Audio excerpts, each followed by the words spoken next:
मृत्यु के बाद क्या साथ जाता है।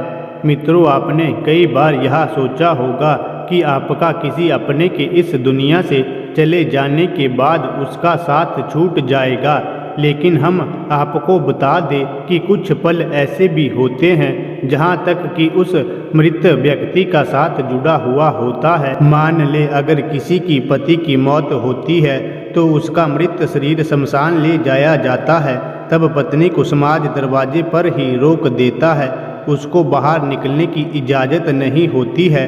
अर्थात पति की मौत के बाद पत्नी के साथ सिर्फ दरवाजे तक ही होता है, वही आगे उसके पुत्र का साथ शमशान तक ही रहता है।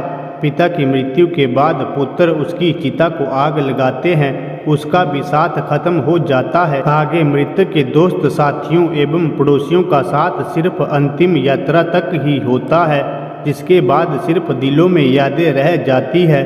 बाकी हर प्रकार के साथ यही छूट जाते हैं।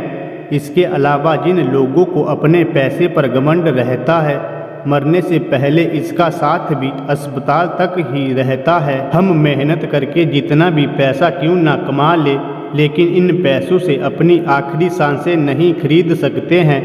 अगर ऐसा होता तो अमीर लोगों की कभी मौत ना होती। उसके बाद हमारे शरीर की बारी आती है, जो जीवन भर साथ देने वाले इस शरीर का साथ भी मौत के बाद सिर्फ चिता तक ही रहता है, जो चिता में आग लगने के बाद एक मोमबत्ती की बाती जल के राख हो जाती है। इंसान की मृत्यु के बाद अगर कुछ साथ जाता है तो वह है उनके कर्म। मनुष्य अपने पूरे जीवन कल्पनाओं में बिता देता है, लेकिन वह इस बात को भूल जाता है कि इस संसार से जब हम जाएंगे तो हमें खाली हाथ जाना ही जाना पड़ेगा। इसलिए इंसान को अपने जीवन में कुछ ना कुछ अच्छे कर्म भी अवश्य करने चाहिए, ताकि उसका प्रारब्ध अच्छा हो सके। इसलिए कहा जाता है कि जीवन में अच्छे एवं सत्कर्म कर्म करने के लिए समय अवश्य निकालना चाहिए, ताकि सत्कर्म का पलड़ा बारी बरे और मनुष्य को सद्गति प्राप्त हो।